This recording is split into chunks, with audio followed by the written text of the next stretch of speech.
Barşаңызға қайырлы күн, каналыма қош келдіңіздер. Бүгінгі видеомда өте дәмді әрі тез дайындалатын, тек қана 3 жұмыртқадан жасалатын чак-чактың рецептісімен бөлісетін боламын.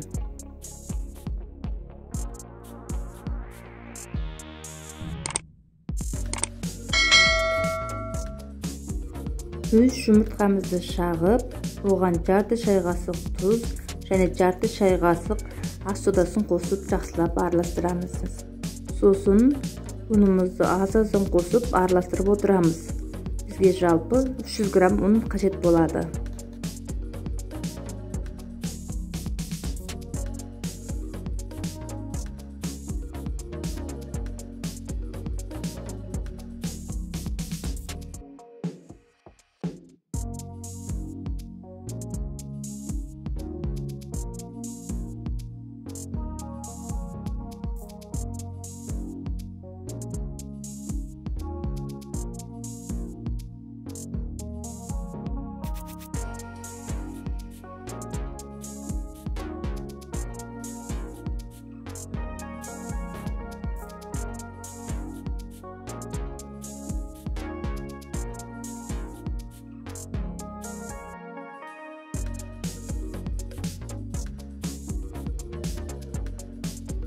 Дайын қамырымызды осылай 10 минут демалдырамыз.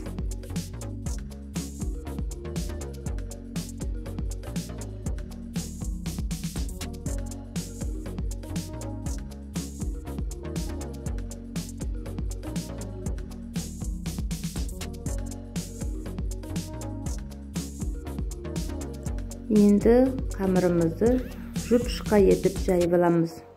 Бұл қамыр бір-біріне мүлдем жабыспайды.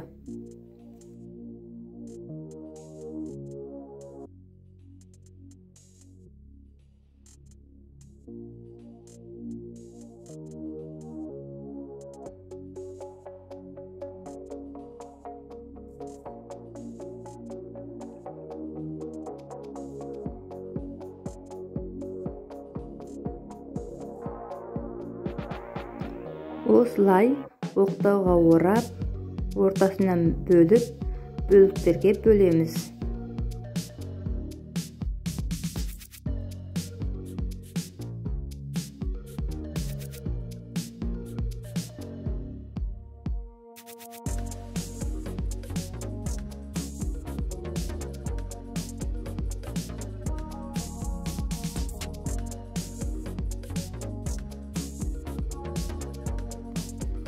Жіп-жіңішке етіп кесеміз.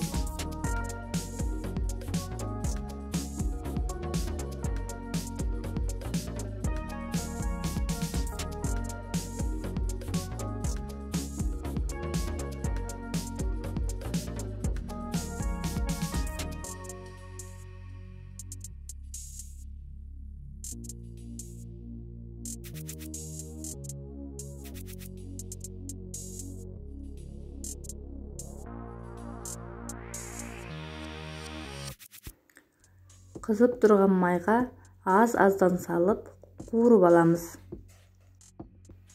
Араластырып тұру қажет, өйткені өте тез піседі.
Енді сироп дайындайтын боламыз.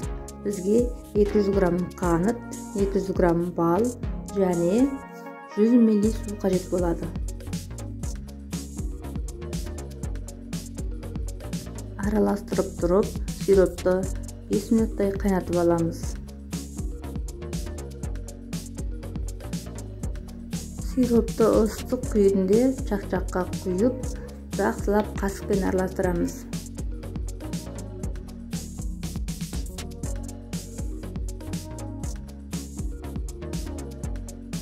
Енді ыдысқа салып, бетін қасықпен басамыз.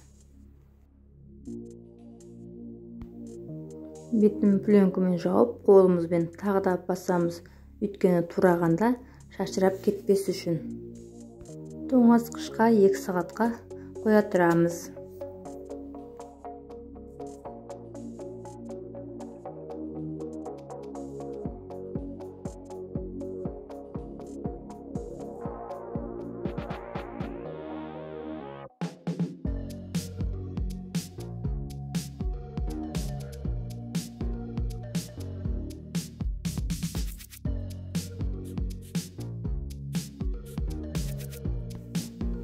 Міне чак-чак дайын болды.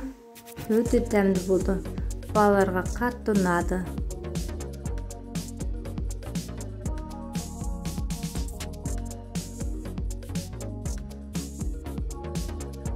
Егер рецептім ұнаса, лайк басып, комментарий жазыңыздар. Каналымның дамуы үшін тіркелуді ұмытпаңыз және қоңыраушаны басуды да. Каналымның дамуы үшін каналыма тіркеліп, қоңыраушаны басуды ұмытпаңыз.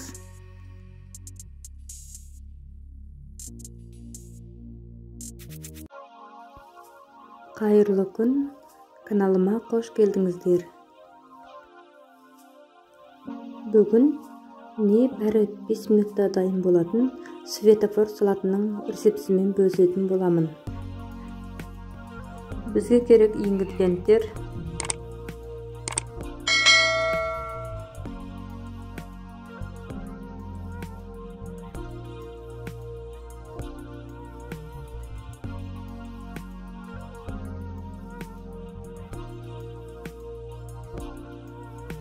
барлығын осылай кішкентай бөліктерге бөліп турап аламыз.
Салаттың бетіне осылай майонезімізді жағып шығамыз.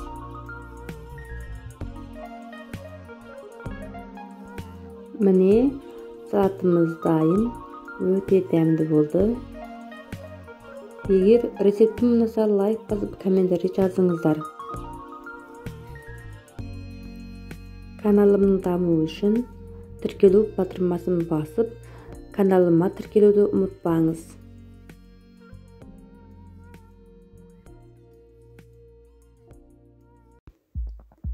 Барлығыңызға қайырлы күн, каналыма қош келдіңіздер. Бүгін сіздерге өте оңай әрі тез дайындалатын нанның рецептісімен бөлісетін боламын.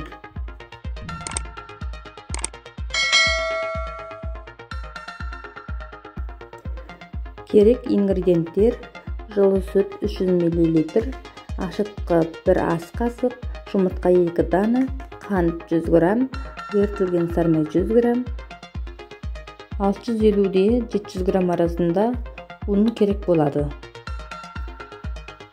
Ыдысымызға жылы сүтімізді құйып, қантымызды қосып, оған 1 ас қасық ашытқымызды салып, жақсылап араластырып, бетін жауып 5 минутқа жылы жерге қоямыз.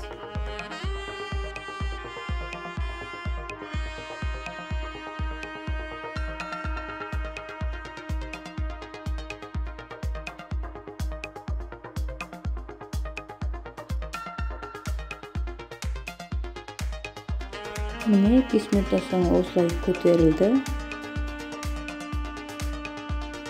Ерітілген сармайымызды құямыз және жұмыртқаларымызды қосамыз.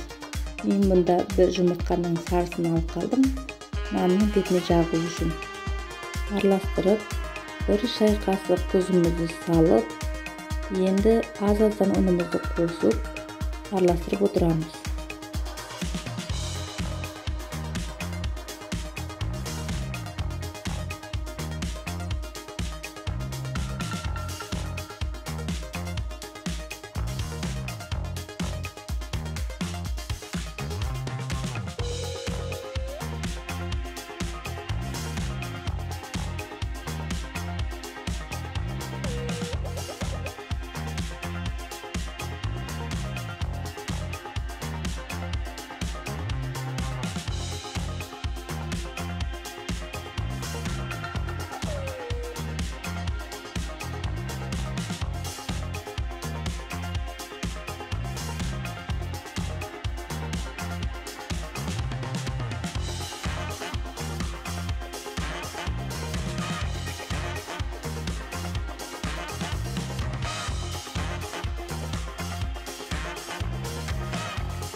Өте жұмсақ қамыр болып шықты. Енді осылай қолымызбен біріктіріп, ыдысқа салып, бетін жақсылап ашыған соң, қолымызға жабыспас үшін бетіне күнбағыс майын жағып, жылылап жауып, көтерілгенін күтеміз. Міне жарты сағатта осылай жақсы көтерілді.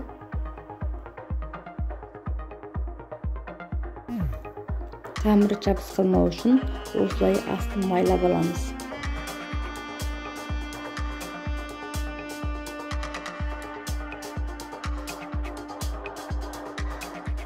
Осылай тең 2 бөлікке бөліп аламыз.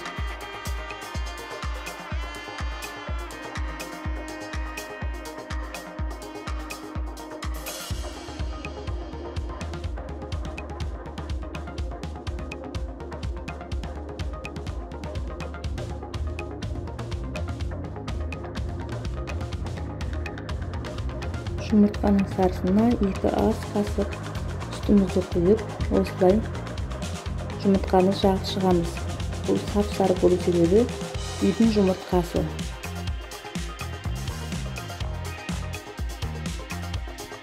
Енді бетіне көңжек сеуіп жағамыз.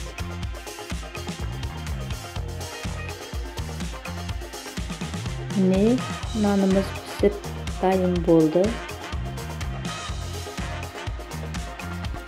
Енді екінші нанымызды жасап аламыз.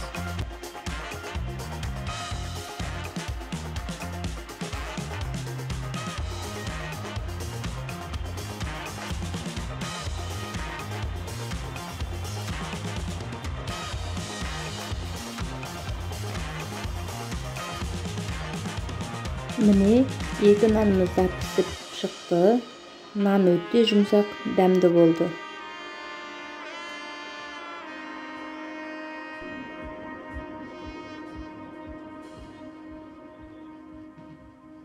Егер рецептім ұнаса, лайк басып, комментарий жазыңыздар.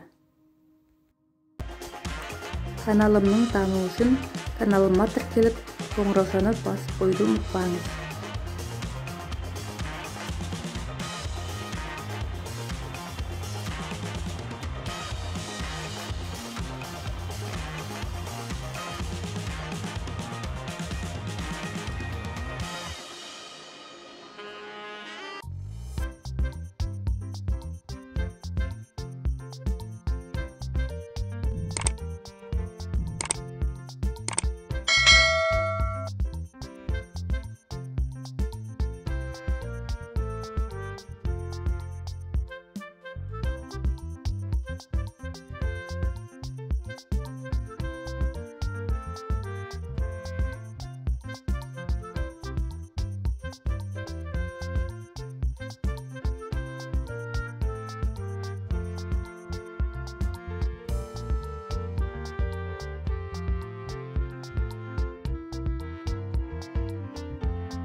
Сәлем достар, каналыма қош келдіңіздер. Бүгін сіздерге өте тез дайындалатын, дәмді болып шығатын, бауырдан жасалынатын салаттың рецептісімен бөлісетін боламын. Бізге керек ингредиенттер: қияр 2 дана, қызанақ 2 дана, піскен бауыр 300 грамм және пияз, сосын дәміне қарай тұз, дәмдеуіштер. Әдемі көріну үшін қиярды ұзыншақтап турадым. Өздеріңіз қалаған пішінде тураларыңызға болады.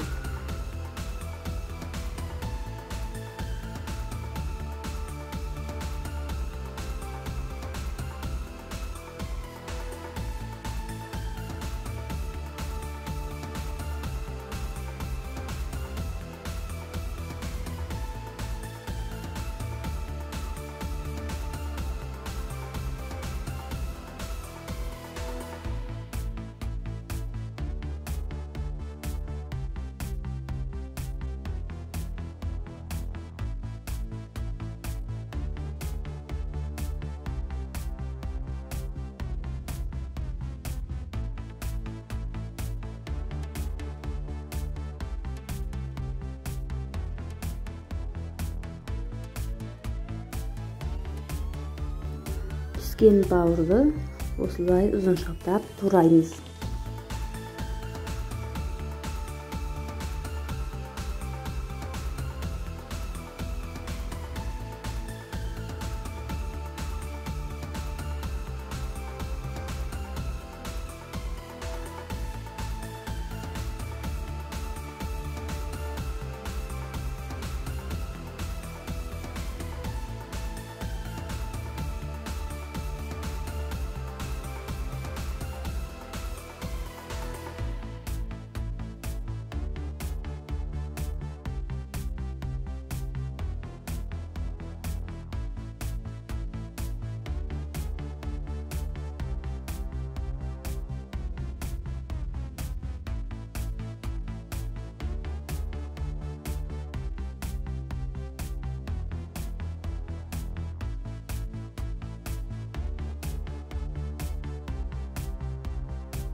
Өз қалауыңызша дәмдеуіштерді қоссаңыз болады. Мен бұл рецепте аджика, соя тұздығы, тұз, қызыл бұрыш және паприка дәмдеуішін қолдандым.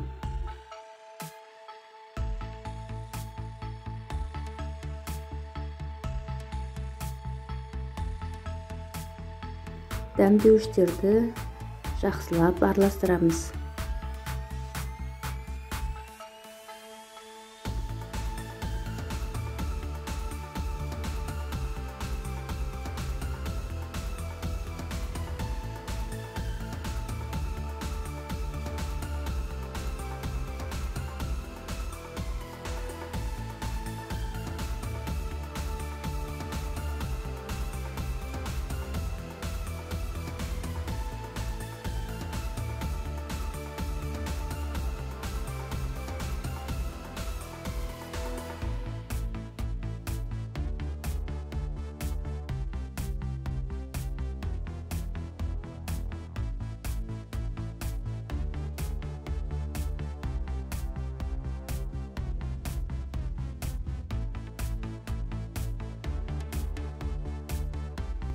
Бауыр салаты өте дәмді болып шықты, әрі тез дайындалады.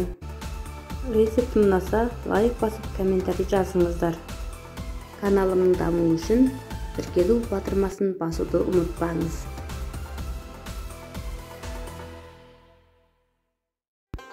Сәлем достар, каналыма қош келдіңіздер. Бүгін сіздерге печеньеден жасалатын жемістің рецептісімен бөлісетін боламын. 200 gram zayçik печеньемizді үгітіп аламыз.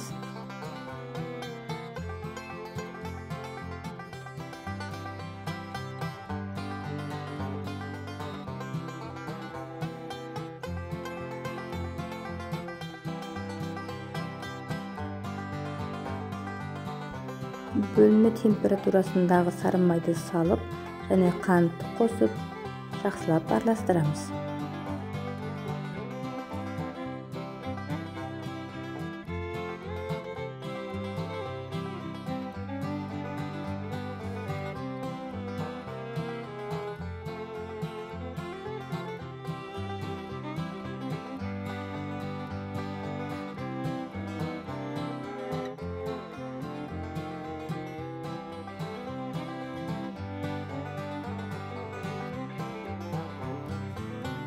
Тарелкаға салып, бетін жауып, мұздатқышқа 1 сағатқа қоямыз.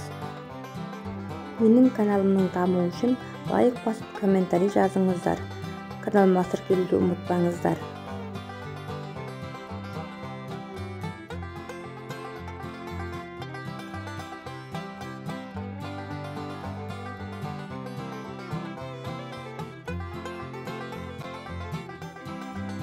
Міне біздің жентіміз дайын. Бетіне кокосовая стружка септім.